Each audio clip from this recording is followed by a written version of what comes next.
Hello everybody, Mac here. Happy New Year and welcome back to the show. Yes, we are going to be playing HeroQuest tonight, but real fast before we get into that, I wanted to take a look at this. This is the newest piece that is going to be on the board, and this is something that I got for Christmas this year. This is the Rogue Heir of Elathorn expansion pack.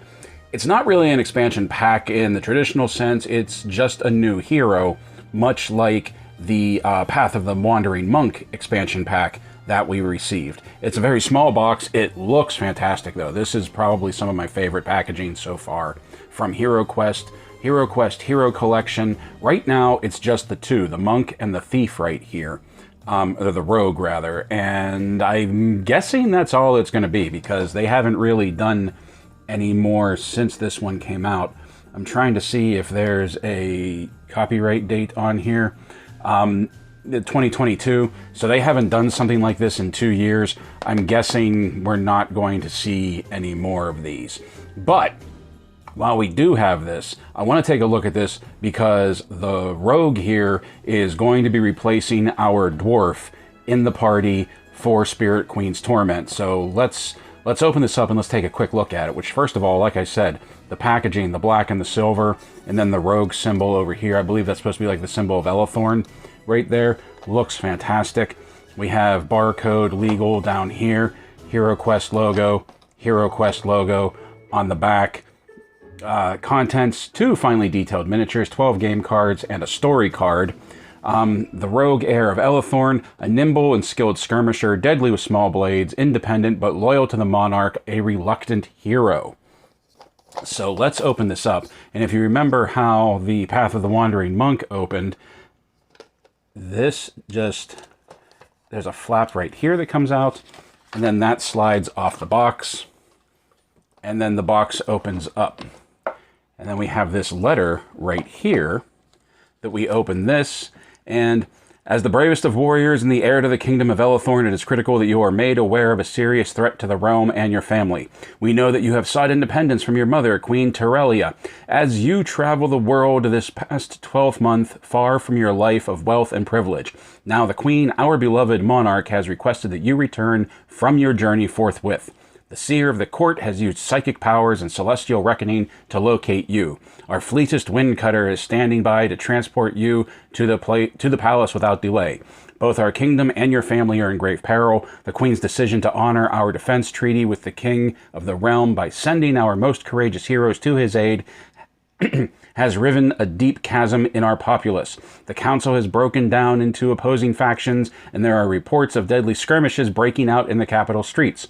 Furthermore, it is with great sadness that we inform you that your aunt, the Archmage Sinestra, has taken your younger sister, Melandriel, hostage in her stronghold in the marshes of Gilnis Fen. While her motive is unknown at this time, we suspect that she will demand the Queen's abdication. Sinestra is likely influenced by powerful but still unidentified evil forces that must be crushed before the poisonous tentacles take hold. You may be of assistance to those heroes who step forward to lead a counterattack. Your kind regard in treating this matter with extreme secrecy and discretion is appreciated. May the strength and long life of the mighty oak be bestowed upon you. Cadre of the Raven's Veil. I'm guessing this was supposed to have come out in unison with a quest pack. I don't know which one. So, how to play this character. When you play the HeroQuest game system and are choosing your hero, you may select this character, or you may select any other character available to you. A group of heroes should not include any duplicate characters. Also right here, one of his abilities, or one of the rogue's abilities, is multiple attacks. A monster attacked by a hero with multiple attacks gets only 1 defend roll against that hero per turn, no matter how many of the hero's attacks are directed at the monster. For example, the rogue attacks a gargoyle with their dagger and rolls a skull. The gargoyle decides to roll its defend dice against the attack. The rogue then attacks the gargoyle a second time, but the gargoyle is unable to defend against the second attack. So that gives our little skirmisher right here a considerable advantage over the others on his team, or even those he's fighting, she, because we do have and a she, like we did with the monks. Now, unlike the monk, we don't have a little, like, monastery display in there, but we have these little, like, town cutouts right here of the docks, and then the figures wrapped up in these, the miniatures wrapped up in these little baggies right here. So let's open these up right now. This, I believe, is going to be the male version.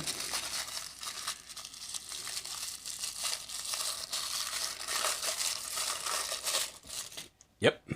You can see him with his short sword and getting ready to throw a dagger. Very nice. I really like the minis that this comes with. I've actually found a website that makes HeroQuest scale miniatures, because these miniatures aren't quite to scale with other standard miniatures. But there is a website that like 3D prints hero scale miniatures, and some of them are pretty cool. I'm really thinking about getting some to fill out the game. I think that's going to be real cool. But there is our male, and it is an elf. So, like I said, there is a expansion pack, a quest pack for HeroQuest, I think, that this letter directly results, or directly relates to. I can't remember what the name of it is. It's not the one that we're playing now, obviously. Mage in the Mirror or something like that? I can't remember. And here is the female. I love the flowing coats on these two. And really, they kind of just mirror each other. Just one is male, one is female, with their stance and, come on, with their stance and the way that they're holding their daggers. The female has the top knot. Both of them have pointed ears. So, yeah, they're both elves. So we have our male and our female miniature right there, which I think is really cool. Now, both of these cards, yeah, full disclosure, I've already taken a look at these cards, but both of these decks of cards are exactly the same. It's just that the graphics are different. One for the dude, one for the dudette. Now, because the thief is going to be replacing the dwarf in our party, yes, Valkyrie is taking a bit of a sabbatical, we're going to use the female version of the elf, or of the thief, the rogue, whatever we're calling them. And let's take a look at some of these, because there are some really interesting equipment cards that go along with this. Now, first of all, we have our rogue right here. 1 attack die for the dagger, 2 defense die, 5 body, 4 mind. Now, remember that the rogue gets multiple attacks. So it will attack once with an attack die of 1, and then the enemy will defend against that. And then she'll be able to attack a second time with an attack die of 1 that the enemy won't be able to defend against.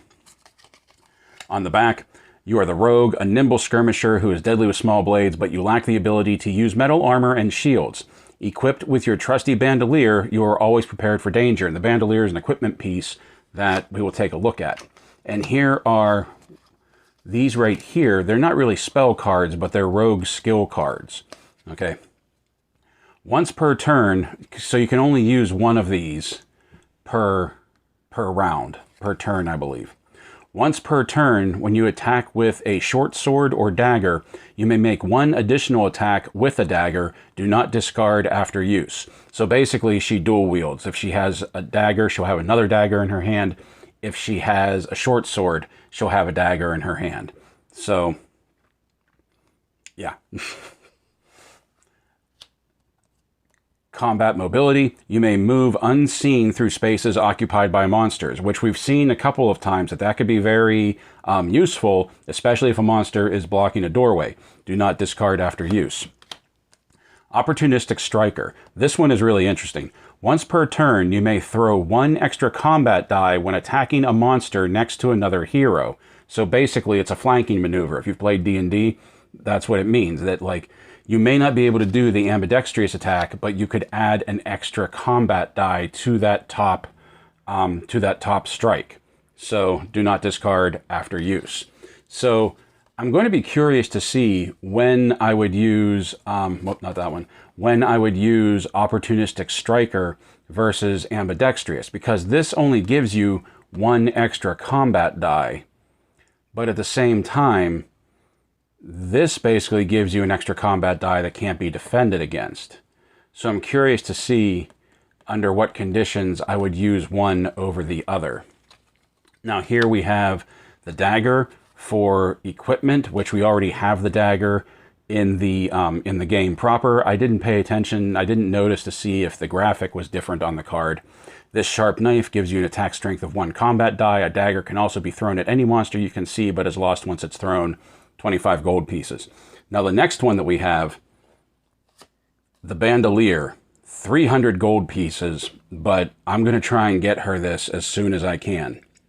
Now remember, the dwarf was able to disarm traps without needing a toolkit. The rogue still needs a toolkit, but we have this bandolier right here. That counts as a toolkit for disarming traps, and you are always considered to be armed with a dagger. It can only be used by the rogue. So basically, like the dagger card right here, the dagger card right here says a dagger can also be thrown at any monster you can see, but it is lost once it's thrown. So you throw the dagger, you lose it. The bandolier counts as a toolkit, always considered to be armed with a dagger. So you can just toss daggers willy-nilly. Like, I think that's the whole point of having to be a bandolier, that you're carrying so many daggers that it gives you the toolkit and it gives you your ranged attack for throwing daggers. That's cool. I really dig that. So those are our rogue abilities. Those are our equipment cards. I'm very interested to use this new class in the game. So without further ado, let's get down to it and let's play. So here we are now down at the table and we are ready to play. And of course we are playing Chapter 3 of the Spirit Queen's Torment quest pack. This is an adventure that we began back in October. There will be a link for the playlist, I believe, right in here or in this area somewhere if you want to go back and watch the previous chapters before you dive into this one. As always, I am not a gaming channel. I am still working on my setup. I am still working on perfecting everything. But if everything works out right, which viewers of the channel know hasn't happened entirely yet, the board will be the main focus of the screen right now, and down in this area somewhere will be our dice tray, and over there will be the screen for the app of HeroQuest as we are going through.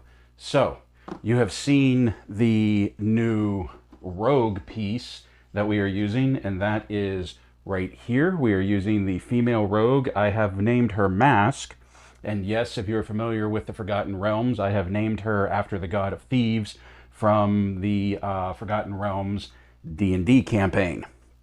So Mask is going to be at a little bit of a disadvantage because since she's new to the party, she doesn't have any new equipment in the same way that Cone, Hendrix, and Nicolton have. And just a quick recap, Cone is our barbarian, Mask is our rogue, Hendrix is our bard, and Nicolton is our wizard. So, with that out of the way, we are going to start Chapter 3 of the Spirit Queen's Torment. So we're going to fire up our HeroQuest app.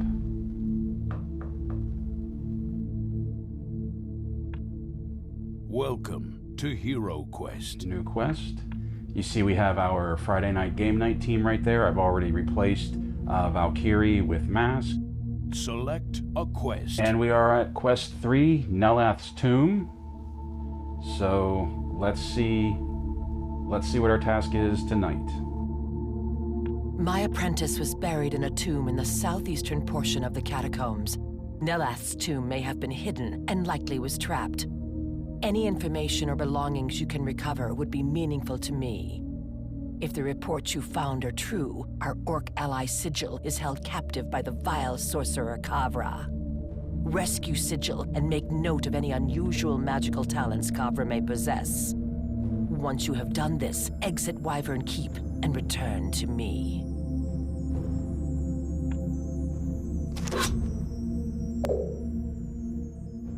Okay, so we are starting, we're just jumping right into it. We're starting in the center square right there. We have a closed door here. And we have Cone. We have Mask. We have Hendrix. And we have Nicolton. And we're starting with baddies inside again. And you know what? I'm going to start using the actual pieces that I got with the Spirit Queen's Torment quest pack. Just because they're glow in the dark and they're cool. And the Dread Warrior, the Dread Knight, whatever you want to call him, looks just so boss. Nelath's Tomb. Discover what became of Nelath's tomb, hidden in the southeastern portion of the catacombs. Rescue Sigil. Rescue the Orc Scout Sigil, who is being held captive somewhere on this level. Okay, so we've heard about Sigil at least 2 times. I believe we've heard about Sigil in the last 2 chapters, and we've been working our way to him, so it sounds like in this quest, we're actually going to get to rescue him. Observe Kavra's powers. Take note of any unusual magical talents Kavra may possess. Okay. Find the exit door. After rescuing Sigil, find your way to the wooden exit door to continue your quest. Alert Kavra. The Dread Warrior shouts at the goblins, alert Kavra. Ooh, okay. Okay, I like that. Did you notice that the image of the Dread Warrior is actually the image of the piece that we get with the quest pack? It has been long indeed since I laid Nelath to rest. Okay, so then, let's get started. Okay, so it's our turn, and I have some dice to roll over here. Now, first of all, we have 2 goblins, which there is our goblin card, and we also have a Dread Warrior right from the start. And there is our Dread Warrior card. And you may notice also I am using the dice from the Spirit Queen's Torment quest pack because they're glow-in-the-dark dice. Also, I am using the dice from the Mantic Games Advent Calendar for the movement dice, just because it's green and red, and I know technically Christmas is over, but we are in the 12 days of Christmas, and of course it is New Year's Eve. So, the first thing we need to do is roll movement dice for Cone, which we're just going to get him in the fight. You know what? We don't even need to roll movement dice for Cone, because he's only going, it's a minimum movement of 2. He's only going to be moving 2 spaces, that we're going to put him between the Dread Warrior and the door. So we're going to move him there. Okay, and now we roll attack dice. So, all right. So his attack dice, he is wielding a broadsword. He has 3 attack dice. And the Dread Warrior has 4 defense dice. Whoops. Let's get the movement dice out of there. And let's just jump right into this. Oh, 2 hits. 2 hits. Very well done. The Dread Warrior has 4 defense.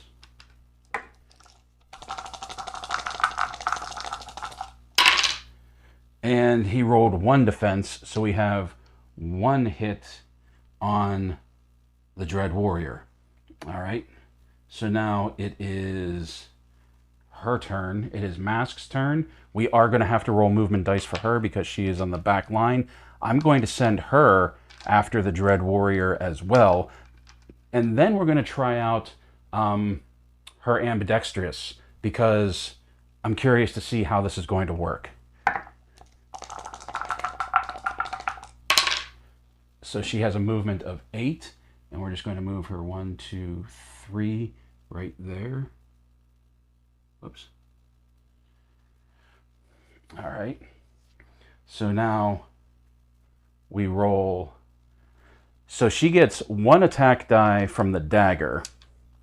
So we roll 1 attack die from her dagger, and we're going to be using, where's it at? Here are her rogue skills. We're going to be using her ambidextrous. That it says, once per turn, when you attack with a short sword or dagger, you may make 1 additional attack with a dagger. Do not discard after use. So, Does she need to be carrying... I don't think she needs to be carrying 2 daggers. I think it's just that if she has the short sword, she can use the short sword and the dagger, or if she has the dagger, she can make 2 attacks with the dagger.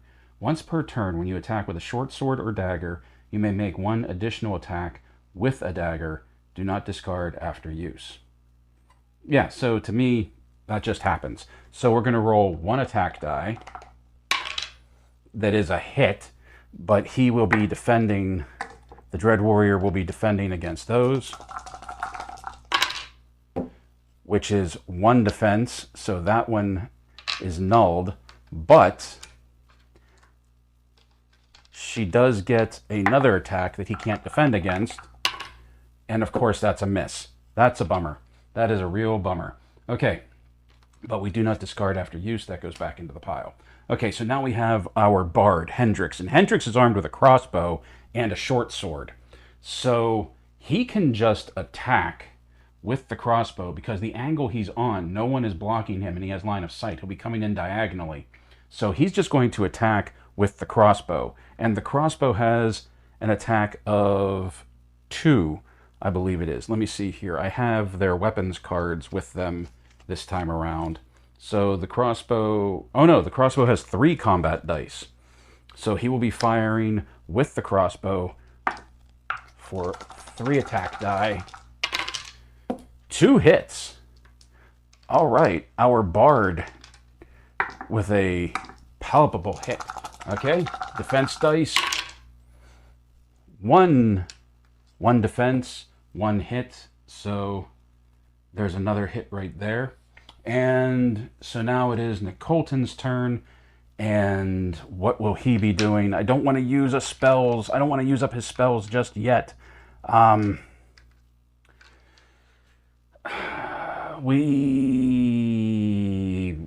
just dogpile the Dread Warrior. He only needs 1 hit left. 6, 7, 8. So we will move Nicolton to here. And he can attack diagonally with his staff, but he only gets 1 attack die with the staff. Is that right? Yeah. And it's a miss. Bummer. Okay. So it is now Zargon's turn. Let's see what happens. Okay, so this goblin moves in and is going to attack her. 2 misses. Nice. Mask weathers the first attack. This goblin moves to here. Is he going to go through the door, or is he going to engage Cone? Ooh, he opened the door. He's going through. He is fleeing. He has been told to alert the mistress, Kavra. And this is just a corridor. Okay. And he's coming all the way around to here. He really legged it. And now the Dread Warrior attacks. 3 hits! Oh! Oh! Oh, my dude. 3 hits on Cone. How many? Cone has 4 defense dice because he has bracers and a helmet. So, okay. Come on, come on, come on, come on, come on. 2 defense. Okay, so only 1 hit gets through. Where's my pencil? Let me mark his character sheet that he has taken 1 hit, so he's down to 7 hit points. All right. And done. And then the Dread Warrior is fleeing the scene too. That kind of surprises me. I thought he would have stuck around for the main fight. All right. So we got 1 goblin in here that is just trapped. He's going to die. There's no doubt about it. All right. So it's Cone's turn. Cone has to roll some movement dice because we're going to go after the Dread Warrior and hopefully the orc as well. Or the goblin, rather. 4. Only 4. 1, 2. Okay, that should be enough. 1, 2, 3. All right. Okay. Now we attack. No bonus for attacking from behind. 3 attack dice. 1 hit. Ooh, not looking good. Not looking good. So we have 4 defense dice, only 1 hit.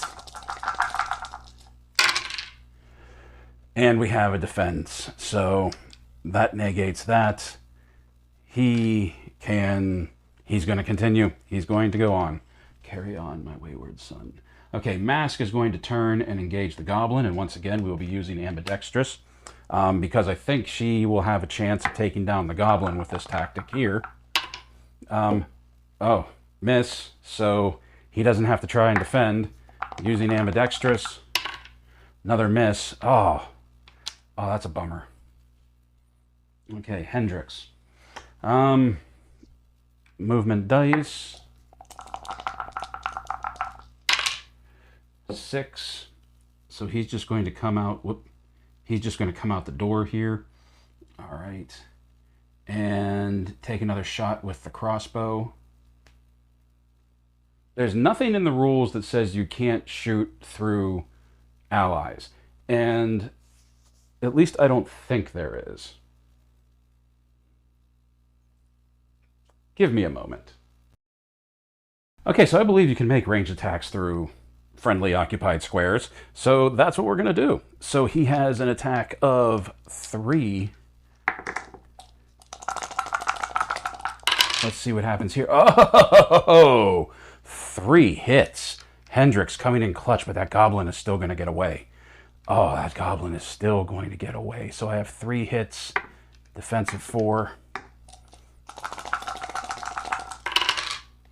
1 defense, so that means 2 hits get through.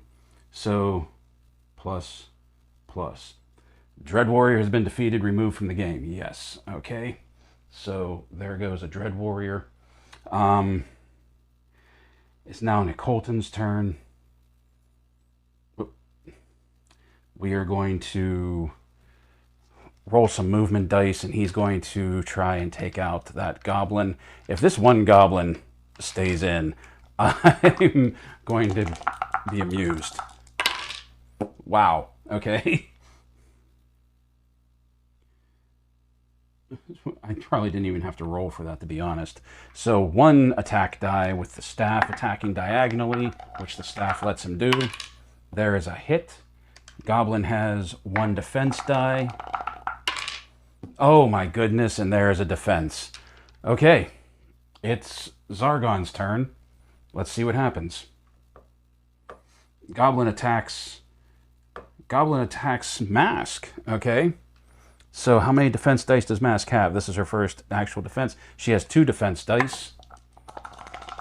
1 hit. And no defense. So she takes a hit. That brings her from 5 hit points down to 4. Okay. Now let's get this off the board. All right, so that was done. So now he's probably going to leg it. But he's trapped because he can't get through the door because Hendrix and Cone are blocking the way. Okay, so what's this one doing? He is moving. That's it. Enemy reinforcements. The goblin flings open the door and cries out for help from its allies. Oh, this is going to get nasty. Okay, so we know we have an open door here, and we have a closed door here. We have another Dread Warrior at the door, and we have another goblin.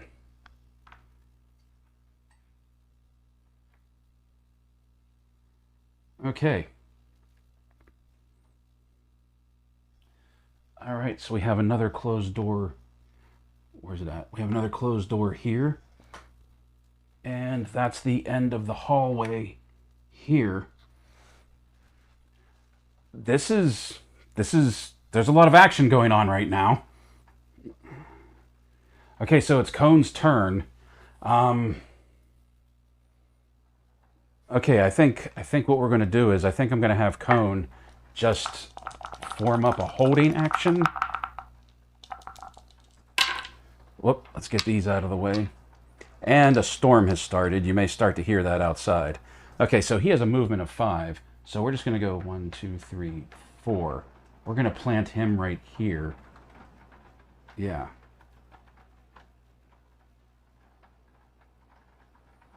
Oh. Oh. This is blocked up. Oh, so I can't... My plan was going to be to... Oh, that's a bummer.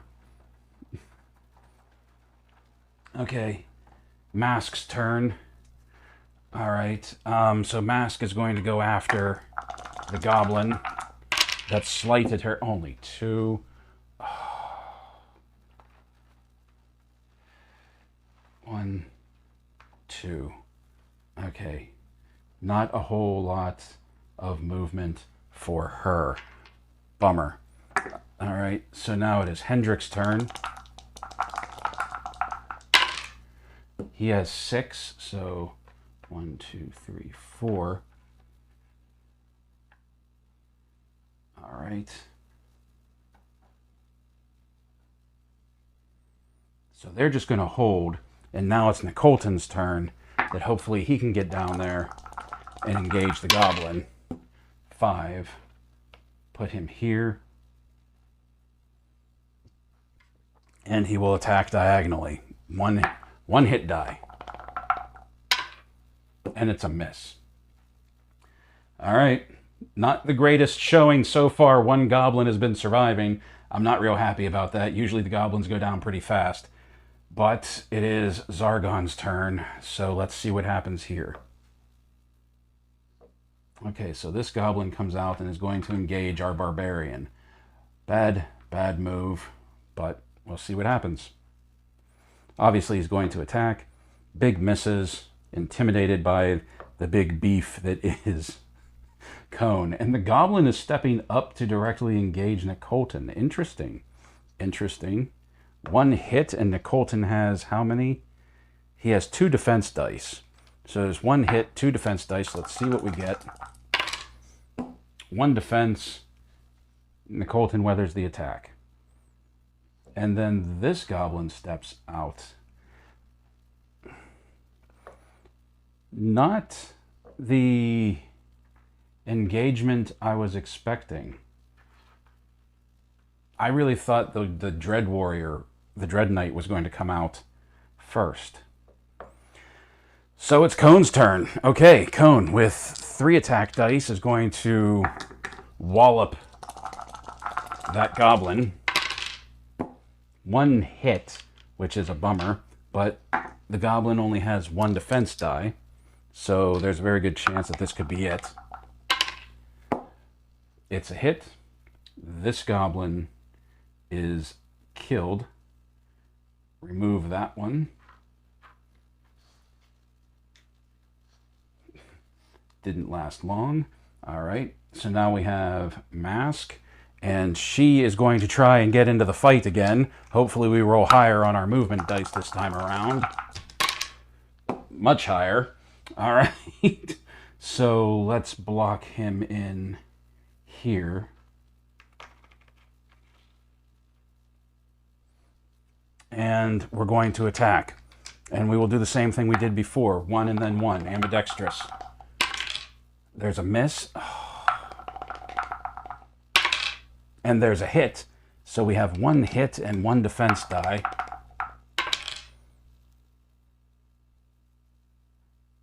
No, that's a hero dice. Okay, I was trying to... Yeah, that's the monster. That's the hero defense. Okay, so she hit, which means only 1 hit point. Yeah, this guy has been taken out. All right. So that is her turn. Now we go to Hendrix, our bard, with his crossbow. We're going to fire on that last goblin there. 3 attack dice. 2 hits. Okay, so the goblin is dead because the goblin only has 1 defense die. Can't defend against all of them. This goblin has been removed from play. So that just leaves the Dread Warrior. And that leaves Nicolton.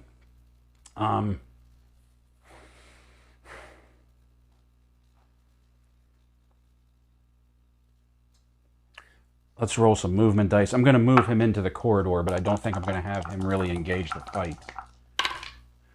Okay, so I'm going to bring him back to here. And now it is Zargon's turn. So let's see what happens here. I knew that was inevitable. Okay, let's just shift that out of the way. That we have our Dread Warrior coming in to engage Cone. All right. And there's going to be an attack. 2 hits. Okay, 2 hits on Cone, and Cone has 4 defense. There's a very good possibility he could weather this. No. So that's 2 big hits on Cone, which takes him from 5 hit points, or 7 hit points, down to 5 hit points. All right.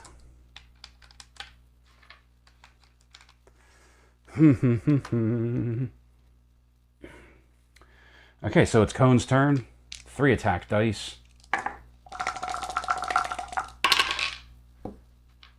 2 hits. And we have 4 defense with our Dread Warrior. Big miss. 3 defense. All of the hits negated. So sad. Okay, so the next up is Hendrix with the crossbow. 3 attack dice. 1 hit. Oh, man.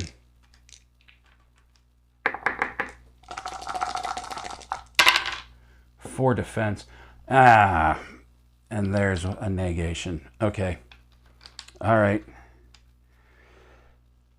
Well, it wasn't even really his turn, but we went a little out of turn. Sorry about that. That was Hendrix's turn. We're just going to skip over him once it's his, but we're going to move Mask in. 5, 6, 7. So 1, 2, 3, 4, 5, 6. Okay, we're going to bring her up to here, because what we will do is next round, here's the plan. She can move through ally-occupied squares. Her ability of, where's it at? Combat mobility. You may move unseen through spaces occupied by monsters. Do not discard after use. That I'm going to try and bring her up behind him. So, on the next round. So that we can flank him, possibly. But, so Hendrix went. Now it's Zargon's turn. We're just going to have him move in with the group. So 4, so that will bring him up to here. And that's all he'll do at this point.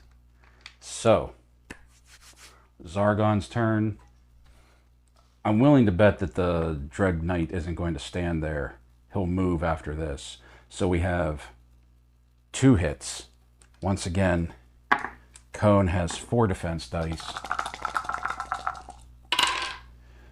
Oh, thank goodness. 2 defense. So Cone's good this time around. And he is going to... Oh, no. He withdraws back to this door, which I'm not thrilled about. He didn't open it. He didn't open it. Okay. I'm being baited. I know I am. So we're going to see if we can draw the Dread Warrior back out. That is my plan. That Cone is going to remain where he is. Mask is going to make a move. With only 3. Never mind. Mask isn't going to move. Hendrix is going to remain where he's at. And let's see if we can get Nicole. You know, for somebody who's nimble on her feet, she's not doing a lot as far as movement goes. 1, 2, 3, 4, 5, 6. Yeah, we'll be able to do that. So we're going to bring him all the way up here. So then maybe we can at least get some sort of flanking. So Zargon's turn. Let's bring the Dread Warrior back. And he went for Cone again. Nice. Okay. Engage. 1 hit. Okay. 1 hit, 4 defense dice. He can do this. He can do this. Oh, he did that with panache. Okay. So now it is Cone's turn. I don't think this Dread Warrior has been hit once yet. So, 3 attack dice. 1 hit. Oh, man. It looks like he still won't be hit. Oh! Oh, Cone hit. Cone landed a hit. Yeah, that is his first hit. All right. So, if it bleeds, we can kill it. All right, so that was the first hit. It is now Mask's turn. Come on, Mask. We need some big numbers on these dice rolls. Yes. Okay, so we are going to use combat mobility. She has 9, which means she's going to be able to step up here. And he is now boxed in. So he's not going to be able to move. He's not going to be able to escape. That's what we wanted. That's what I wanted anyway. And now she will get to attack with 1 hit die. She won't be able to use any of her other abilities because we used combat mobility this round. And she missed anyway. Hendrix is up. Hendrix with his crossbow. Who's actually been doing pretty well with his crossbow, I must say. 2 hits. 2 hits against 4 defense. 2 defense. All right. Nicolton is up. Do I want to use a spell already? Because, like, we're just getting started, and I feel like we can take him. He's just going to wait. He's just going to be back there for support. He does have a dagger he could throw if he wanted to, but I don't want to do that just yet. Yeah. So he's going to hold, and it's Zargon's turn again, which means our Dread Knight is going for it. 3 hits on Cone. Come on, big guy. Come on, big guy. 2 defense, so 1 hit on Cone. He is down to 4 hit points. Okay.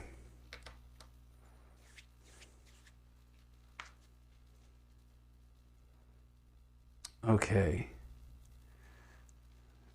Now it's Cone's turn. 3 attack.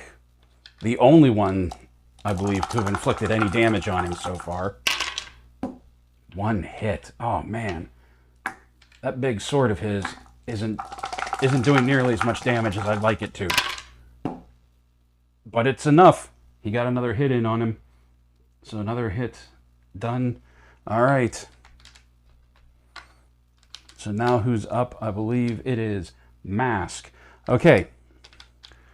So I'm curious if I want to do this. We have Ambidextrous, which we've been using, but we also have Opportunistic Strike. And once per turn, you may throw 1 extra combat die when attacking a monster next to another hero. I'm curious to see if how this works out. So we're going to try this one. We're going to experiment. So which means that with her dagger, she's going to get to throw 2 combat dice. And both of them missed anyway. Man. Well, she's holding him, and that's really the main thing. And then we have Hendrix with his crossbow. 3 attack dice. Come on, Hendrix. 2 hits. 2 hits. Okay. 4 defense dice. 2 hits, 4 defense dice. Let's see what happens. 1 defense die, 1 hit, which means the Dread Warrior has been defeated. All right. So let's remove this piece from the game. All right. Well, that was a very spirited beginning to this quest. So the last quest we had combat starting off in our starting location, but they didn't flee and rally the troops. So what we're going to do is we're going to go back in here, and we're going to we're going to search for secret doors, because since this is blocked off, it's possible there might be something in the back here. We're also going to search for treasure. We're going to do the standard. I'm not going to worry about traps because we've basically been all over this place right now. And as I've always said, whenever I'm just doing movement, I will just move the figures, the characters, to where I want them, so that we're not rolling movement dice and wasting time. So let's set them up like that. That cone will basically just come 2 into the door. Mask will be positioned right next to him.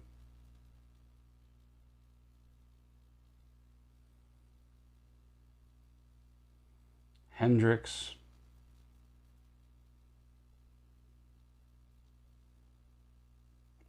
and then Nicolton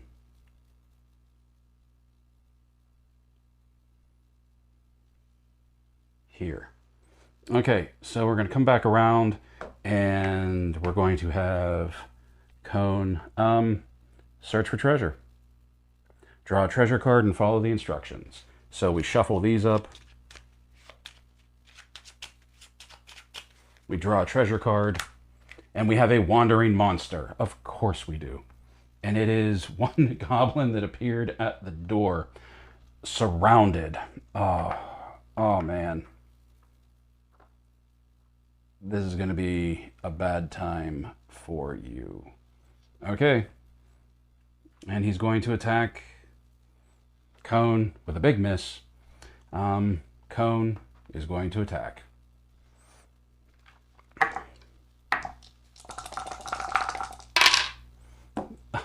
And the goblin is no more.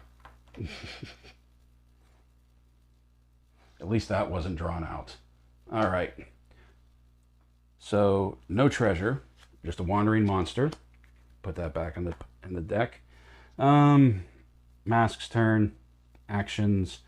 Search for secret doors. No secret doors. Okay. So what we have. So this door's already been opened. We have this door leading deeper into the keep. So we're going to post right here. And we're going to put Cone here. We're going to put Hendrix here. We'll put the wizard here because Nicolton can attack on diagonal with the staff. And then Mask will be here. So let's get them all into that room. Okay, so Nicolton.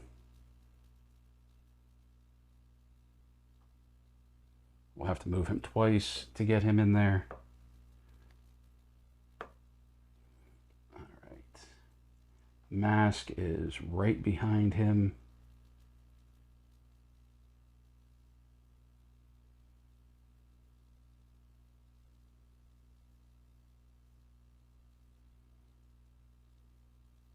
Hendrix is next.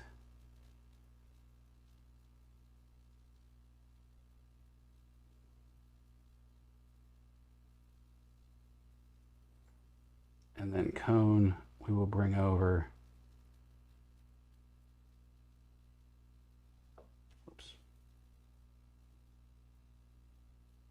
Step him up to the door. Do you wish to open the door?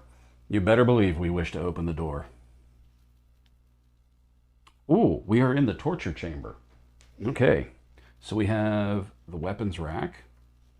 All right. We have the rack.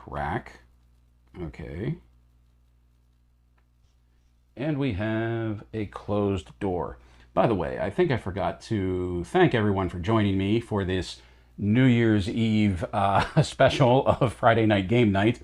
It just dawned on me, like, half an hour later, that I forgot to thank everybody. But seriously, thank you all so much for joining me tonight or whenever you are watching this. So now that we have that, we have more goblins. Okay, so we have one goblin here at the door. It would be goblins. Goblins like to torture people. We have a goblin right here. Oh, we have an orc. All right. So we'll use one of our Torment Queen orcs with the big hammer. Sigil found. Oh, you have found Sylvanas' scout sigil. At the sight of you, hope fills his eyes and he stands ready to rally against his captors. Oh, cool. Okay, so that's okay. I'm glad I used the special one, because that, if he becomes part of the team, that'll be cool to have that as our orc, as our team orc. Sigil joins the party. Barbarian now controls Sigil. Sigil is treated as a hero by all monsters and traps, but does not take a share of any treasure. Interesting. Okay. Use the orc miniature to represent, okay, Sigil on the board. Refer to the orc monster card for Sigil stats. Okay, so we will have to keep that here. Whoops. We will keep that here with our heroes. That's cool. That's really cool. I dropped a card. Ugh.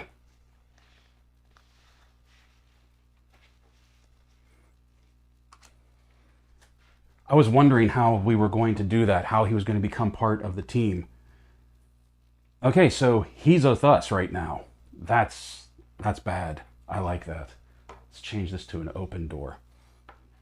We have come to rescue you. Okay, so the barbarian goes first.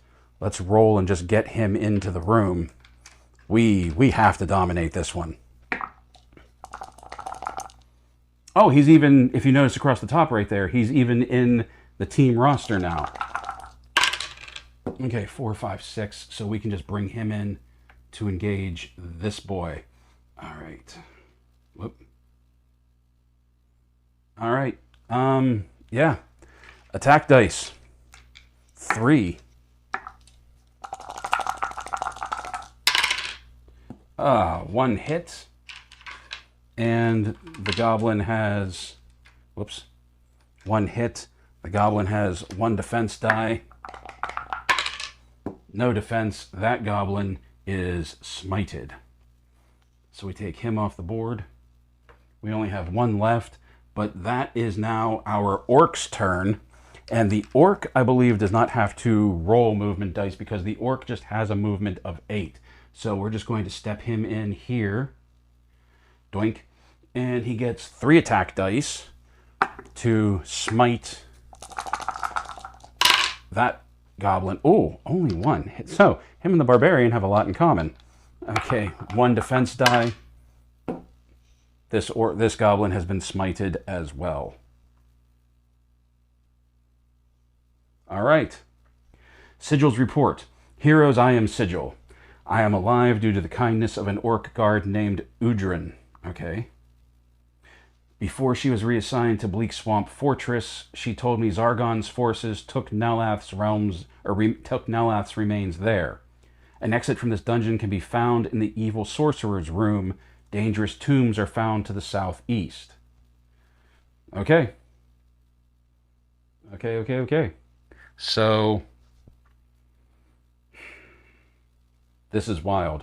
All right, let's bring Mask in. Let's just bring her in.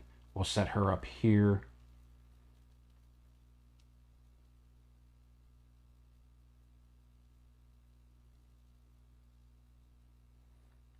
Hendrix will come in and we'll move him here. I have 2 orcs on my team now, I just realized.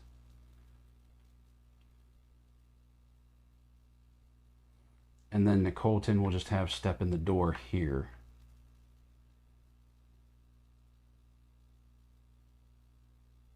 Okay, so Cone, the first thing he's going to do, search for treasure. Sigil's gear. The weapons rack holds Sigil's modest gear, which he takes before continuing on. On the weapons rack, you find a sturdy shield. Add this item to your character sheet. Cool. Okay. Cone is going to get a shield. So let's find our shield card right here. And this is armor. This handheld armor gives you 1 extra defend die. May not be used with the battle axe or the staff. May not be used by the wizard. Okay, so Cone is going to get a shield, which is going to give him an extra defense die. So bracers, helmet, shield, and that will put his defense up to 5. Holy cow. Okay, so he's at 5 defense dice. Well, that's not a very good 5. He's at 5 defense dice, which is the highest in the game, I think, right now. Like, I don't even think there are stock baddies that have a defense of 5. What else do we got? A longsword is found.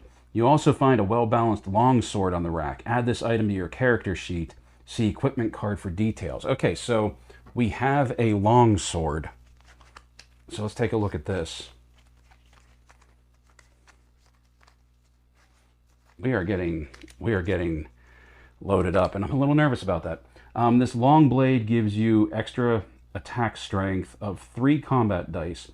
Because of its length, the broadsword enables you to attack diagonally. May not be used by the wizard. Okay, so that's basically the same as Cone's broadsword, but it gives him the ability. To attack diagonally. I like that. So we're going to get rid of the broadsword here from Cone, because I have an idea now.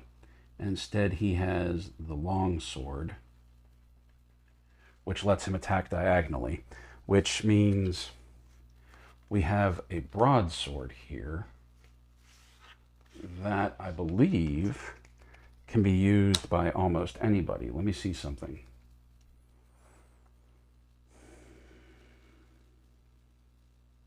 Yeah, so we have this broadsword. So we're going to do some trading off. Cone took the longsword. Hendrix has a crossbow and a short sword, but we're going to get rid of the short sword from his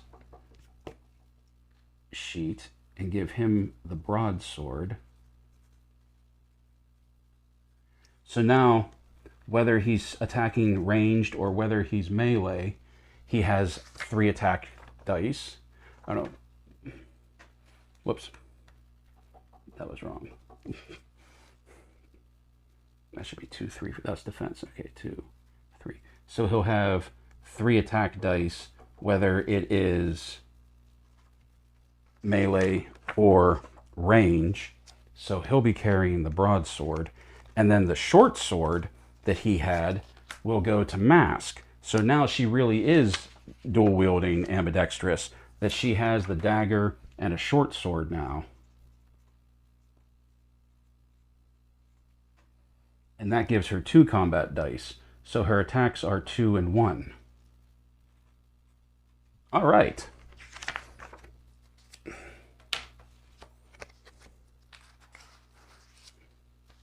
Do we have anything else? Nope, that's it. Okay. That may be all we need. Okay, so can he search for things like secret doors? He can search for things like secret doors. Search for secret doors.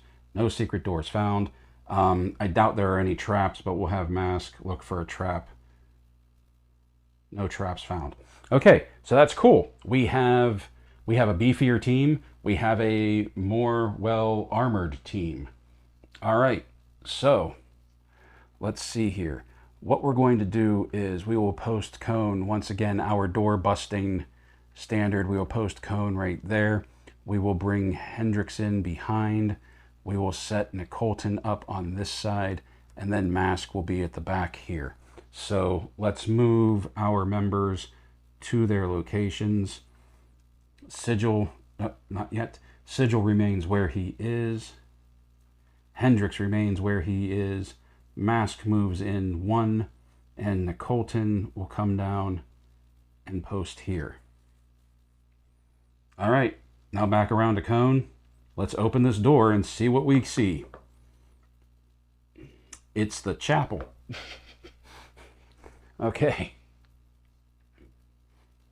Closed door there.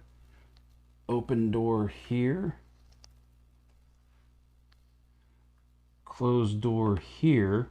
So there's definitely something in this room. We'll be looking at that, no doubt. And then we have the altar. And who's in here? What is that? I'm not sure what that guy... Oh, it's an abomination. Okay. So we have a goblin up in this corner. Let's move the door in a little bit. We have a goblin up in this corner. We have an abomination. They are so large in that corner. And is that another Dread Knight? Another Dread Warrior? Kavra the Sorcerer. Ah! He's here. Okay. Wow. Wasn't expecting that. Kavra the Sorcerer, who leads the brigands, stands before you, ready for battle. One hand crackles with lightning, while the other curls around magic flames. Kavra the Sorcerer. Oh, use the gargoyle figure to represent... I don't like that. Use the gargoyle figure to represent Kavra on the board. I don't like that. Can't we use the lich? The gargoyle's just so... Oh, okay. All right. Is that where he's positioned? Yeah. Okay. So we have a team of 5. We have 2 heavy hitters.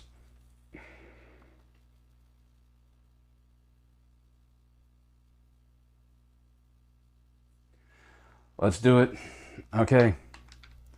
I wasn't expecting this already. We're going to do more exploring before this is over, because I have a feeling this is our exit door down here. We're definitely going to check out this room, and we'll come around and we'll do some more exploring, because I have a feeling that there is going to be more treasure, more things to find in here to take along. So there is our goblin. There is our abomination. I'm not entirely sure what Kavra's stats are yet. 6, 7, 8. Okay, so Cone is going to come in. Our most heavily armored dude. Thankfully, he found that shield. And we engage. All right. Let's do this. So his attack is still at 3. It's his defense that's really beefed up. Okay. I'm going to have to start using a second set of dice for this game. 2 hits. Okay. So, does he have... How many defense dice? 5 defense dice. 7 movement squares. 4 attack dice. 5 defense dice. Only 3 body and 3 mind points. Okay. So, 2 attacks. 5 defense dice. No defense. Oh, okay. So no defense from these guys. And he gets 1 more defense die. 2 hits. Oh. 1, 2. Oh, nice. Okay. Cone, you just redeemed yourself for everything that went wrong at the beginning. So, Sigil isn't going to be able to engage Kavra. But what we can do is have him come in, and he's just going to take out this goblin. I mean, let's be honest. He's just going to thump this goblin, and that'll be the end of it. So how many attack dice does he get? He has 3 attack dice, same as Cone. 2 hits, which the goblin cannot defend against 2 hits. So, like I said, that goblin is done. All right. Okay, this isn't going to be nearly... I don't think this is going to be as bad as I thought it was going to be. And now Sigil can come in.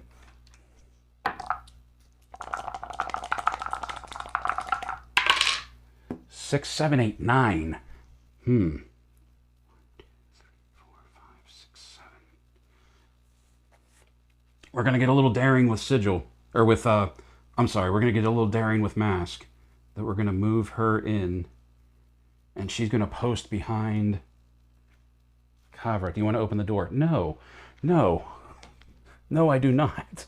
So we're going to move that back. So now we have him flanked, and she has her short sword, which she can use. 5 defense dice. We're going to do ambidextrous. We're going to use ambidextrous instead of opportunistic strike, because we only need 1 more hit, and he's not going to be able to defend against the second attack. So, if anything from the first attack hits, great. So, 2 dice for the short sword. 2 hits. with the short sword. Way to bust out the short sword. Okay, but he has 5 defense dice. And there's the defense, so we don't need to roll the 5th die. However, that is all of his defense dice. And now, off she shank him. Yes! Oh! Oh! Oh! 1 hit. Remove Kavra's miniature from the table's game board. Yes! Collapsing to the stone floor, Kavra's body shudders as sparks of lightning and embers fizzle out along with her life force. Nice. All right. What a way to introduce like the new new weapon, the new abilities. Like, nice. Okay. So that's the end of Kavra. Sweet. Now we have that big abomination right there, and we have Hendrix. 4, 5, 6, 7. So we're going to bring him in to up here, and he's just going to fire off with the crossbow.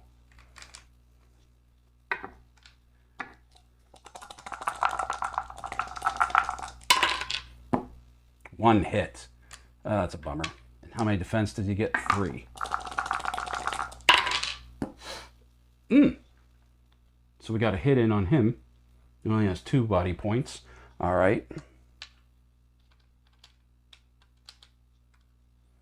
So that's 1 hit. And now it is Nicolton's turn. Let's roll some movement dice for Nicolton. 5. We just need to bring him into the door. And I don't want that abomination getting anywhere near Hendrix. So I think, let's see. We got our fire spells right here. Courage. We'll use Fire of Wrath, which is the lesser version of Fireball. It has a chance of inflicting 1 body point, which is really all we need for that one. Cast a spell, fire spells, and it is Fire of Wrath. Cast a spell on that guy. Failed. Remove the abomination miniature from your table's game board. Nice. Well, that went considerably better than what I was expecting. Not gonna lie. That went really well. So let's bring it back around to Cone. And we are going to search for treasure. Really? Just a treasure card? I thought there would have been, like, there's an altar, there's a dead sorceress's body. I really thought there was going to be more going on here. Fire of Wrath has been spent, and we have Potion of Healing. Always like these. Okay. In a bundle of rags, you find a small bottle with bluish liquid. You can drink this healing potion at any time, restoring the number of body points equal to a roll of 1 red die. You cannot, however, exceed your starting number of body points. This may only be used once. Do not return this card to the deck. Okay, cool. So we have a lot of healing potions for these boys, for this team, rather. So, as a matter of fact, on his character sheet, he has a healing potion of 4 hit points. Which is one of the weaker ones. So we're just going to use that now, just to get it out of the inventory. And then that will put him back to 8 hit points, because we are going to explore. And we're going to explore starting with this closed door. Sigil. Search for traps. No traps. And then Mask. Search for secret doors. No secret doors. Okay, so let's move into a door busting cone once again right in front. We'll put Sigil there. We'll put Nicolton to this side. we'll put Hendrix back here, and we'll have Mask there. So let's move the party around to where they should be. No.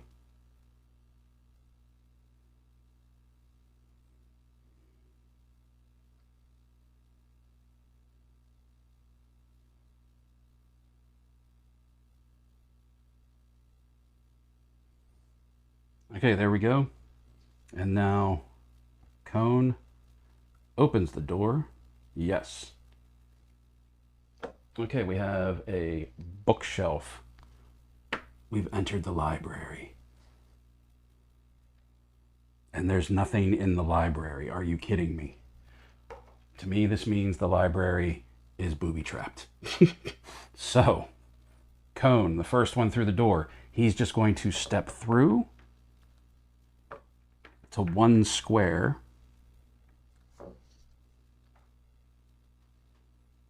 Ambush!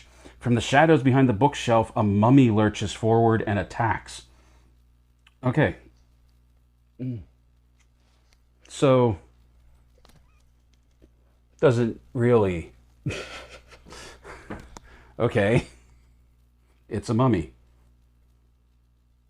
Oh, so he is coming down to engage. All right.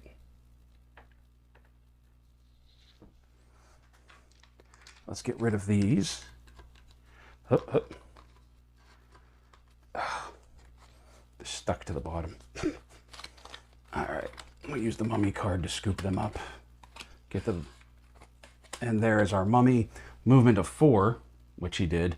3 attack dice, 4 defense dice, only 2 body points, no mind points. Okay. So...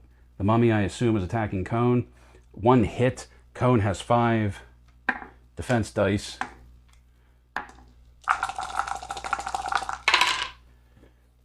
Two defense, no hits. Cool. So...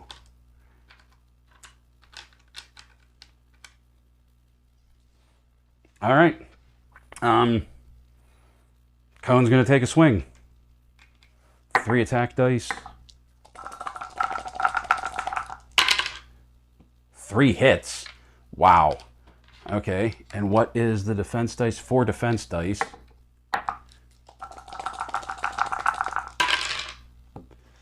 Ah. 2. And only 1 hit. The mummy got lucky. But there's only 1 body point left. Okay. So Sigil can come in, but he's not really going to be able to engage. So we will just move him up to here. All right. And Mask is up next. And we will use combat mobility.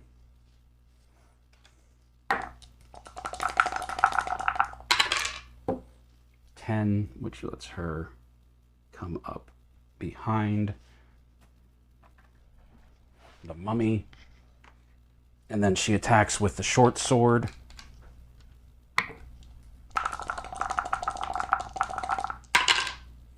One hit.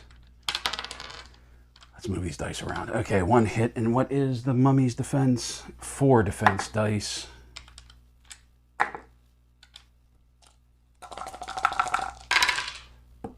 One defense. That negates that. Bummer. So we have Hendrix next, whom I posted back there just in case if anything was on the other side of the door, he could just shoot through the door. We have 7. 1, 2, 3, 4, 5, 6, 7. So I think he's going to be able to make it. Yes. We can bring him back here. Fire off with the crossbow.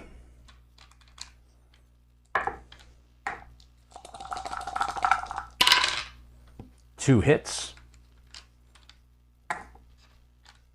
4 defense. No defense. 2 hits. 1, 2. Done. The mummy has been defeated. Yes. Remove. Yes. Okay. So then let's just bring Nicholton in and search for treasure, which if we pull up another wandering monster. I'm hoping there might be like a scroll or something on that bookshelf. That would be cool.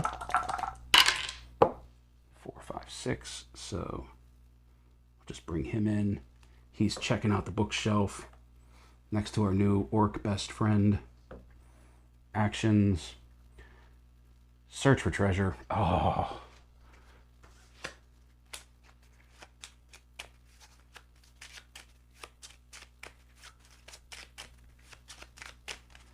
And boom. Jewels! Nice. You find a small wooden box. It is simple looking and very old. Within you discover that it is lined with velvet and contains very small jewels worth 50 gold coins. Record the money on your character sheet. Do not reinsert. Okay, or do not add, give back to the pile. Okay, so we have 50 gold worth of jewels. We are a far way off from being able to afford the bandolier for mask, which is something else that I really want to get. So it comes back around to cone. Probably no secret doors, but let's take a look. Search for secret doors, none found. Sigil. Search for traps. Can he not search for traps? I guess not. Mask. Search for traps. Did we already do that? Oh well, I guess there's no traps to be found. Okay, so what we're going to do next is we're going to open this door because we know this just leads out into the hallway. And there we are. So we're going to come back all the way to here, actually, because now we have to come up and around and see, because he did say there are tombs. So north, east, south. I'm guessing there are tombs here that we can check out. So we're going to bring Cone all the way back to here.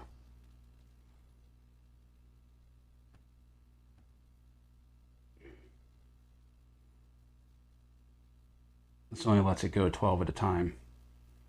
Oh my goodness, we sprung a trap. Where? You must roll 3 combat dice. For each skull rolled, you suffer 1 body point of damage. Oh my goodness.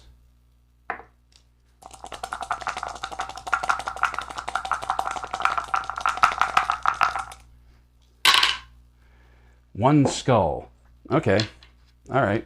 So Cone is going to take 1 body point of damage here, which means he comes from 8 back down to 7. I'm glad I gave him that healing potion. But where did it happen? I swear we went through the whole thing. Oh! Oh, that's right. We didn't follow the Dread Warrior down there.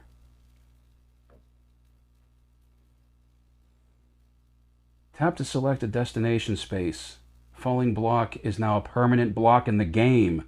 Your decision is critical as you could become trapped forever or cut off from the rest of the heroes. End your turn.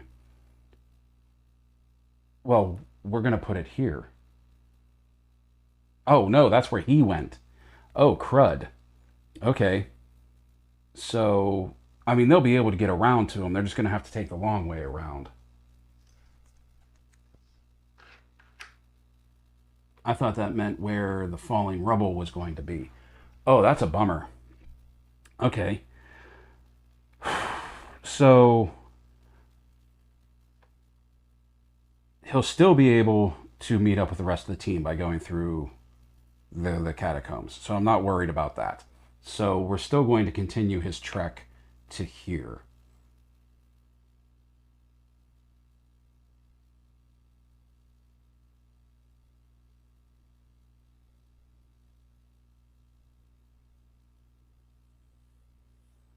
Okay, so this is blocked off. Move him 1 more space to there. All right, so he's here. So we're going to bring Sigil up behind him.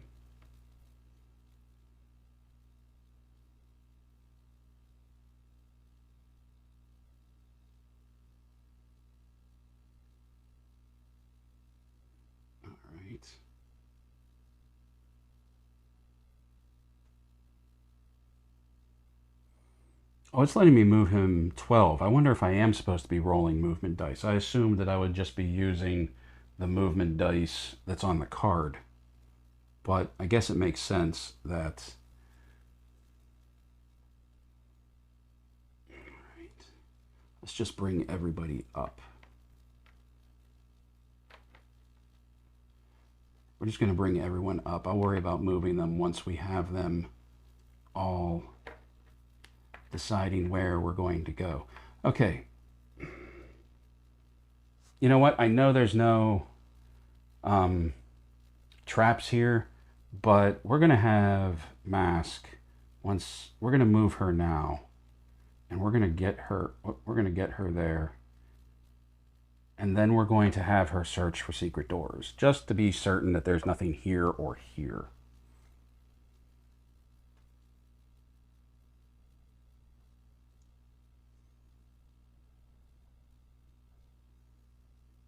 Actions, search secret doors, no secret doors. Okay, so this is what we're going to have, and we're just going to move Cone up to here and see what we can see. Okay, this is blocked off. Closed door here. And that's it. Okay, so I guess that's the tomb. Okay, let's move this over.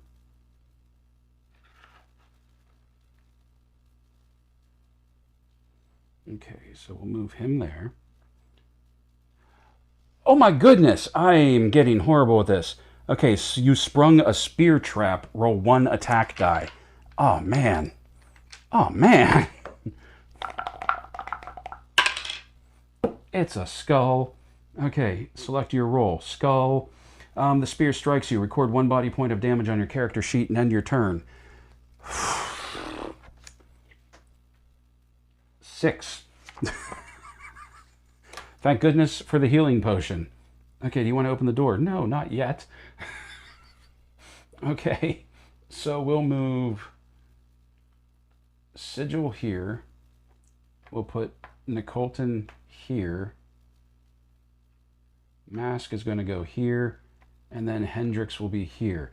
I feel like we have actually too many heroes.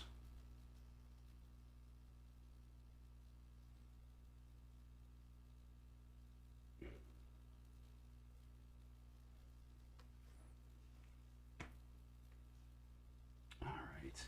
Now we have to get Hendrix and Nicolton all the way back over here. I wish the app wouldn't limit them to like 12 at a time.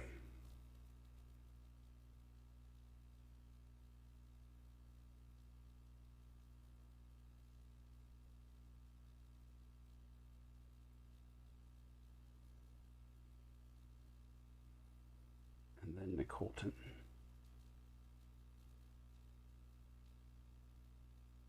I'm pretty sure that corner door down there, once we open that, that's just going to take us to the next level.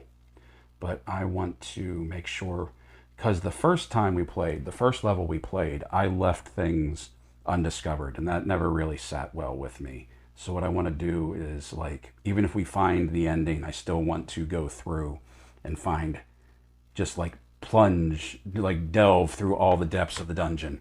Okay, so now we're back around to Cone. We're going to open this door. And what do we have? We have, okay, let's take an open door. We have another closed door here. We have an open door here. And we have Goblins, Dread Warrior. Man, what's with all the Dread Warriors? Dread Warrior. Goblin.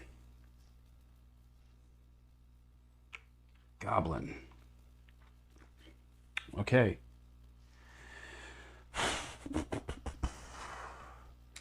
Not going to roll movement dice for Cone because he's just going to step in, and we're going to move this back a little bit. He's just going to step into here, and he's going to swing on the Dread Warrior. Like, that's the first thing we're going to take down, or at least attempt to take down. So we have, that is a Dread Warrior, right? Yeah. All right. So we have Dread Warrior, and we have the return of the goblins. Okay. 3 attack dice. 2 hits. 4 defense.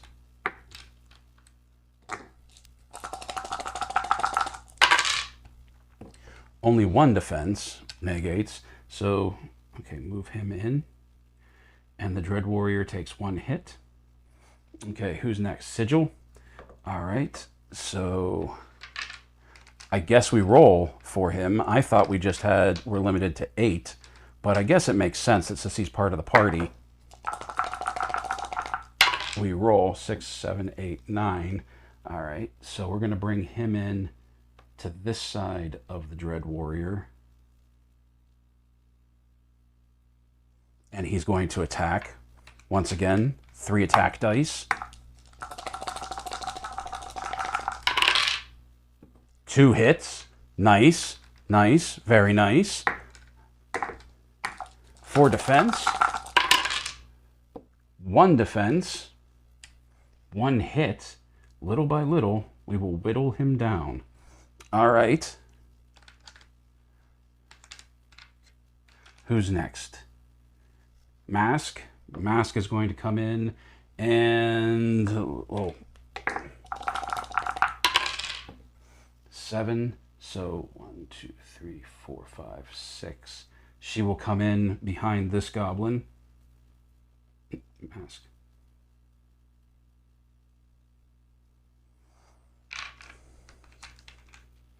And first attack with the short sword. 1 hit.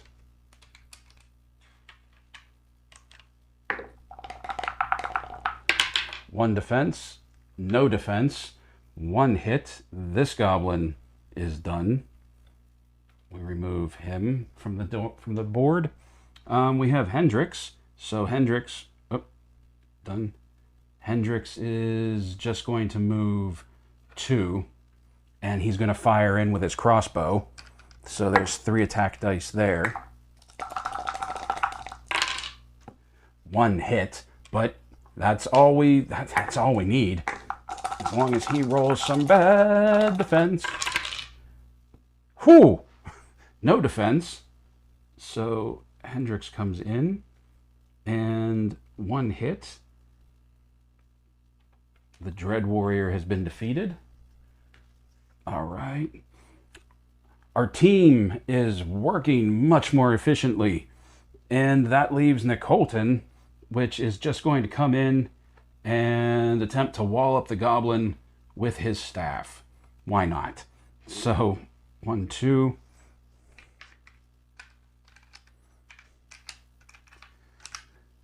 One attack die. A miss. I'm fine with that. And now it is Zargon's turn with this one lonely goblin. Will he attempt to just surrender? No. He's going to attack. 1 hit on Nicolton. Nicolton has 2 defense. Nicolton has been hit, which is actually, I think, which is the first time this game. So down to 4 hit points.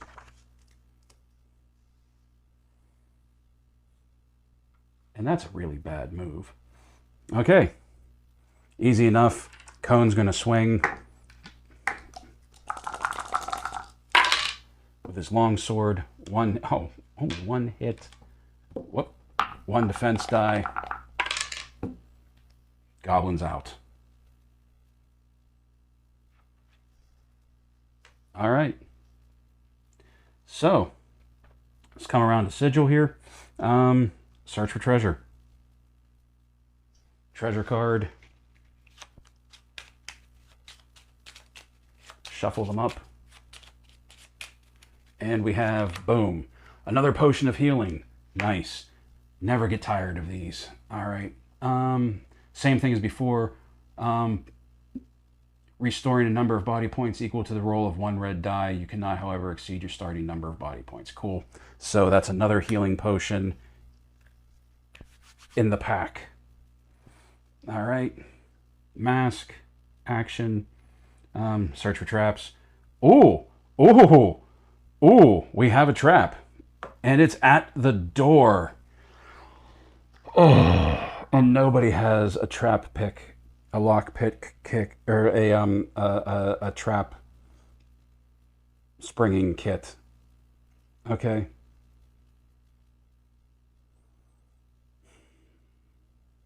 All right. So who hasn't taken damage yet? Hendrix. Hendrix hasn't taken damage yet, and it is his turn, so he's going to come right up to it.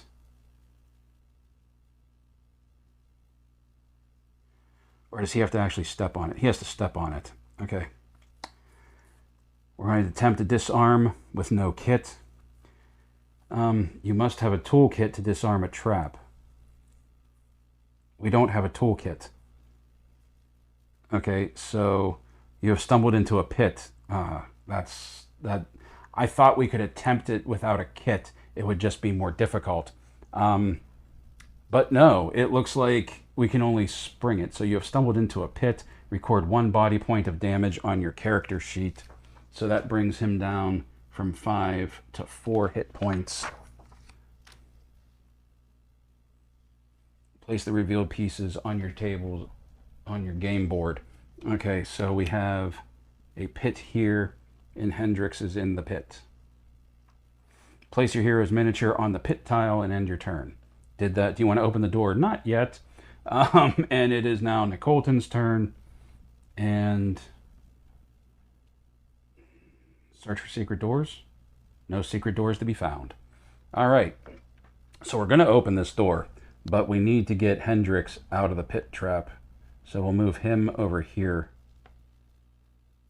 And then we will bring Cone in to here. Oh my goodness. So it's going to be triggered every time. Oh, that's devious. So everybody that crosses over this trap is going to... Oh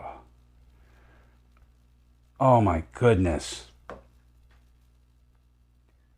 I've always either just like disarmed or wandered around the pit traps. I didn't realize that even after it's been set off, basically, like, it's not like they can just skirt around it. Everybody has to... Oh my goodness. So everybody that goes through it... No. Oh. Bollocks. Okay. So if Cone stays in there, will they be able to, like, walk on his head to get over it? So we're going to put Hendrix back here with his crossbow. We're going to put Sigil next to him. We'll have Mask come down here. And then Nicolton will be off to the side here. And now we come back around and we're going to open the door. Oof. Was not expecting to get this deep into... So this is probably the crypt proper right here. This is probably the one that's going to have like the tomb and everything in it, I'm guessing.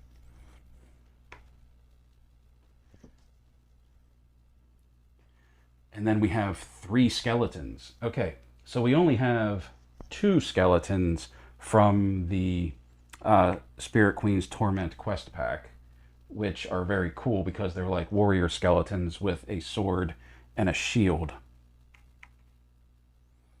So then we will have to use one of our standard skeleton minis with the scythe, which I don't have a problem with that either. And then move that in. Okay. All right, so let's see if we can just move. So that's going to be Cone's turn. And let's see if we can just walk Sigil on top of Cone's head to get in there.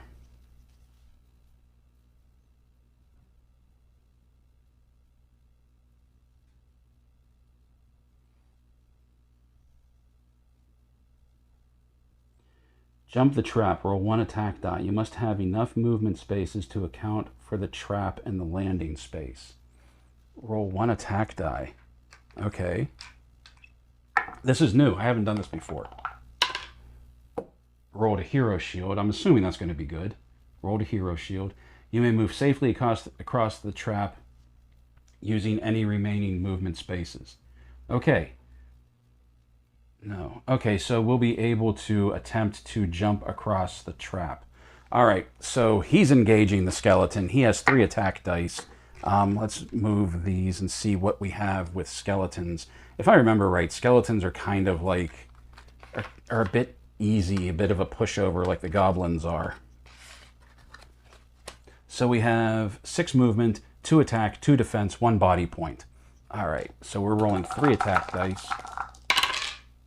Oh, well, that skeleton's done, because even if we roll 2 shields on the defense, 1 still gets through. Skeleton is done. That big hammer came in handy. Nice.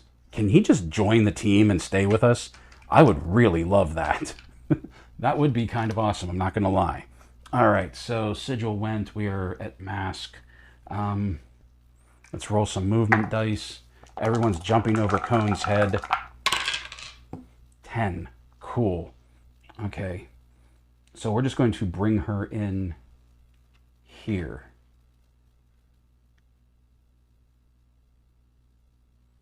Jump. Roll 1 attack die. Ooh. Okay, you jumped the trap. I'm guessing only a skull means we landed in it. And now she is going to attack first with the short sword. 2 misses, and then once with the dagger. There's a hit. 2 defense. Yeah, because he didn't roll, the skeleton didn't roll defense on the first attack. And she shanked the skeleton with the dagger. Nice. That skeleton is out. Like I said, the skeletons really aren't much of a threat. It's usually whenever they attack in numbers and it's like death by 1,000 paper cuts.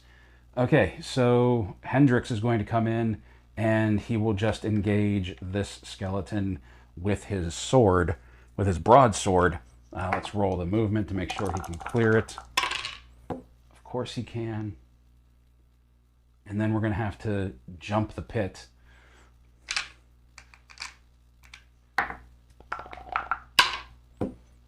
All right. Shield. Okay. All right. Attack. The broadsword gives him 3, correct? Yes. So he has 3 attack dice. He's becoming a bit of a dominant force. 2 hits. 2 defense. He didn't even have to use any of his spells this time around. Skeleton nuked. All right. Skeleton is gone. Let's bring the Colton in. We're just going to bring him around there. So 1, 2, 3. Jump. Wizard, you better make this jump. Ah. Sprung the pit trap. You have stumbled into the pit trap. Record 1 body point of damage on your character sheet. On the pit tile and end your turn. How do we do that? Okay, so they're both in the pit. Into the pit. Okay, so Wizards can't jump. He has 3 hit points left.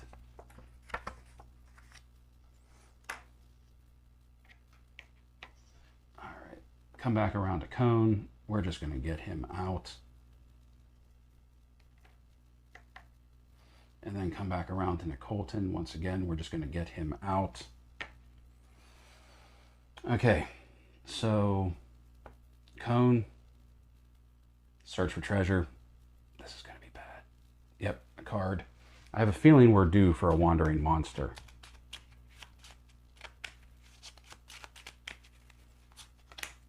Wandering monster. And it's a goblin. He popped up and went, "How crap." And he's attacking 2 hits on Cone Cone with 5 defense dice. Come on, buddy. 3 shields. Defended. All right. So, SWAT.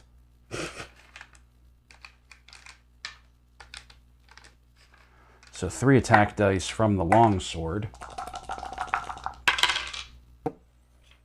2 hits. Goblin's dead.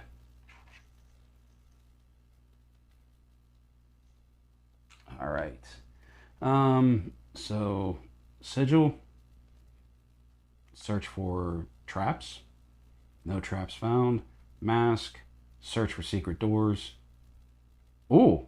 Secret door found. A faint outline in the wall reveals a secret door. Where's the secret door? Oh. Oh, the goblin came through a secret door. That's sneaky SOB. Okay. We have options. Interesting. Very interesting. All right. Cone is going to be here, here, here, and then here. Let's see what's in here. Not yet. The Colton stays there. She comes up here. He's there. And then he's there. Let's get this card out. Put it back on the bottom. All right. Cone, open the door. Nelath's tomb. The tomb lid is open, revealing it to be empty. Nelath's remains have been removed.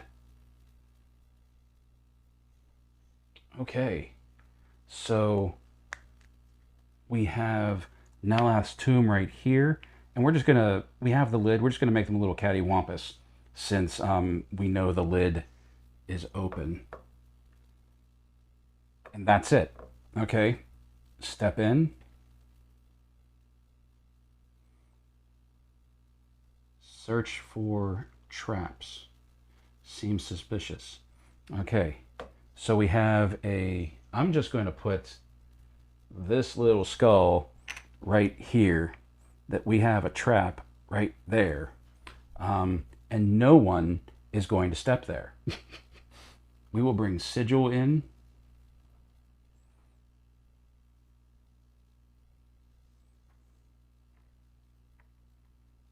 And he will search for treasure. In your search, you discover a hidden cache overlooked by the brigands. You find 300 gold coins hidden within. There is my bandolier for my thief. Rogue, sorry. Okay, so 300 of the mighty 300. Okay, cool. Anything else? Talisman of Lore. Amongst the coins, you also find the Talisman of Lore. Draw the Talisman of Lore artifact card and add this to your character sheet unless it is already owned by the hero. Okay, so the Talisman of Lore. Rod of Telekinesis. Here we go. What does this do? This magical medallion increases your mind points by 1 for as long as it is worn. Oh, that's going to Nicolton. That's 100% going to Nicolton. Like, this is mage stuff right here. He's going to be our super mage. So his mind points will actually go up to 7. And he is wearing the Talisman of Lore now. I love this game. I love how our team is getting like really geared up and outfitted. And even with Mask having entered the game just in this quest alone, she's going to come out with some good stuff too. Okay. So speaking of, let's bring her in and we will just see if there are secret doors, further secret doors. No secret doors. Okay. We're not going to mess with that trap because we saw what a fiasco that was the last time. And instead, we're going to turn around and we are going to get ready to bust open this door.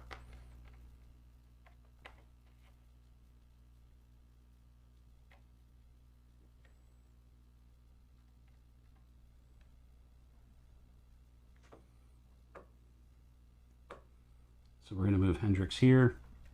We're going to move Nicolton here. Sigil is here. Like I said, we are not even worrying about that trap.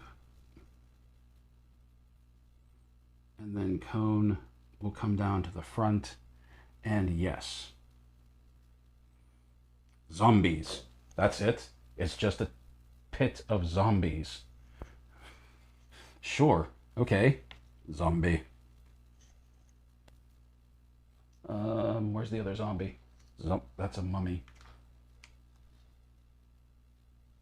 Zombie. And we need one of our final zombies right here.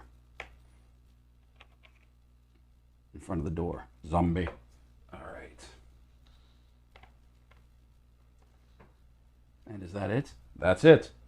Okay, so let's pull out our zombie card and see what we have. I remember the zombies being annoyingly stronger than the skeletons, but not by much. So they have 2 attack dice, 3 defense dice, and 1 body point. There it is. It's the extra defense die that kind of annoyed me. Okay, so cone is the first in the door. Not even going to roll movement dice. Let's recess this back because he's just going to come in and swat this dude. Okay, so 3 attack dice. 3 hits. Nice. Nice. Nice. And they have 3 defense dice. So even if one gets through, that zombie has been obliterated. Zombie down. All right. So now we have Sigil, and we will roll some movement dice for him. Oh. 1, 2, 3. So he'll just come in and post there. Bummer. Whoa, too far. Right there. There we go. All right. Whose turn is it? Mask. Okay. 5. Oh, movement dice. No, we don't want to do that yet. Movement dice. Not playing well. 1, 2, 3, 4. Okay, I can do that. Yeah. She can come in here and engage this one. And we will be using ambidextrous. So 2 attack dice for the short sword. 1 hit, so he would defend against that. 1 defense, but now she gets her second attack that he doesn't get to defend against, and it's a hit. She shanked a zombie. Love that. Loving this party. Really digging this party. Really enjoying this. Don't get me wrong, I liked it when Valkyrie was part of it too, but I'm really liking that. Like, I feel like we have like a more traditional D&D party now more than ever, that we have the rogue, the warrior, the wizard, and we have a bard, which can double as a healer, as, you know, like our buffer. So I really dig this party that we have going on right now. So 6, 7, 8, 9. So he's just going to come in straight across here.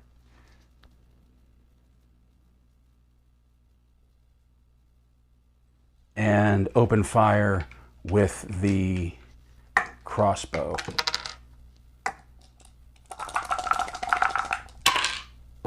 Two hits against 3 defense.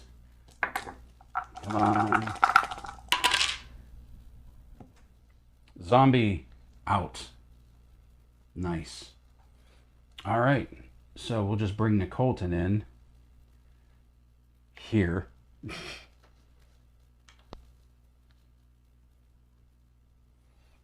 And he can search for treasure.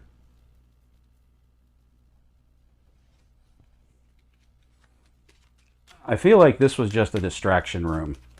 That, like, you'd think this was where the tomb was at. I wonder what would have happened if we wouldn't have found the tomb.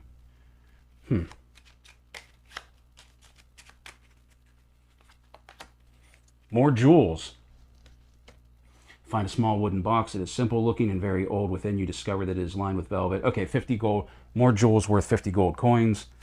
Dig that. Really like that. Done with that. Come around to Cone. Search for traps. No traps found. Come around to Sigil. Search for secret doors. None found. Okay, so now we're going to come all the way back to this one right here, because I believe we have everything that there is to find. So this is blocked off. This is blocked off.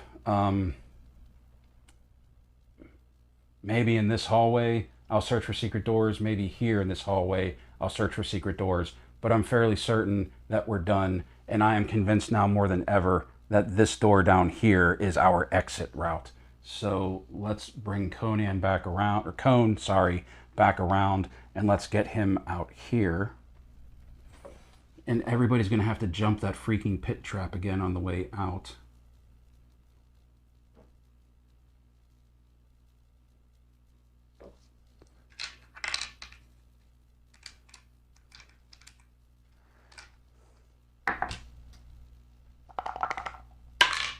Shield, so he's good.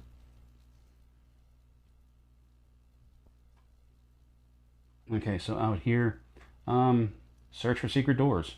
No secret doors. Okay, continue moving. Let's put him right here. And we will search for secret doors. None. All right, sending him all the way back to that door.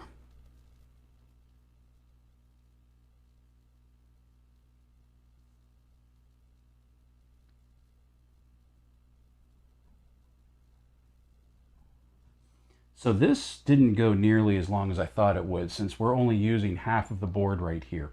But I have to admit, things like this, when they do adventures like this, I really like, because it keeps you guessing as to what the layout is going to be, and it pretty much solidifies that like not every game is going to utilize the entire board, thankfully, because look what we've done already, only using half the board, and we're coming up on what, like an hour and a half at this point for this game, because this was a heavily involved game. And like I've also often said, I really like at the end when we get to look at the setup of the board and see everything just laid out. I really love it. It's one of the things that I love most about this game, is getting to see everything at the end. I think it's really cool. All right, next, jumped, keep going. So I'm gonna make a little time skip here so that you don't have to sit here and watch me do this. I'll bring us back into the action once I have everybody set up. Okay, so here we are. We're in the last room. We're at the last door. We're going to open this up, and more than likely, we're going to end the game. Yes. Place the revealed pieces on your table's game board. I mean, are we surprised at this point? Whoop. So we have that there. We have this here. Right across is a door. I wish we had some sort of special door. We don't have a special door, do we? No, we don't. I wish we had a special door piece. That would be really cool. And then we have this one. So, Cone comes through. Exit this quest. Barbarian, you have found the wooden exit door that leads out of the dungeon. Do you wish to exit this quest? Yes. The Barbarian has exited the quest. And we will just move them all out, one by one. Sigil, you have found it. Do you wish to exit? Yes. Exit. Mask. Yes. Exit. Hendrix. Yes. Exit. And then finally, Nicolton. Yes. Exit. You are true heroes. You have found Sylvanas' scout sigil. Now you must discover how the sorcerer Kavra was able to combine dread and elemental magic. Select a quest. There we have it. We are done. That is Chapter 3 of Spirit Queen's Torment. That was Nelath's Tomb. This was fun. This was a good one. I really enjoyed this one. And yeah, we exited the quest. I wonder if we're going to get to keep Sigil through the rest of this. That would be really cool. That would be really cool. So check this out. Like I said, I love seeing the game board at the end, having the team lined up. So we have 300 gold. Let's do some shopping. So we have 50 here in jewels. I think we have another 50 here in jewels. We have 300 that was just found. And we have an additional 5 right here. So we actually have 405 gold points. I can tell you right now, one of the first things that we are buying for 300 gold is that bandolier for our rogue. Because in case you missed it at the beginning, what this does is it counts as a toolkit for disarming traps, and you are always considered to be armed with a dagger. It can only be used by a rogue, which means Mask will be able to disarm traps, and she will also have basically a continuous use ranged weapon, because the bandolier daggers, she can just chuck them out, chuck them out, chuck them out. So this 300 gold is gone.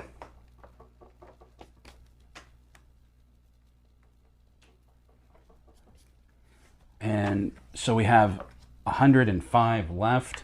I don't think that really gives us enough to purchase anything of worth. I think the cheapest thing that there is 150 gold, which is a shield. Well, there's a potion of dexterity.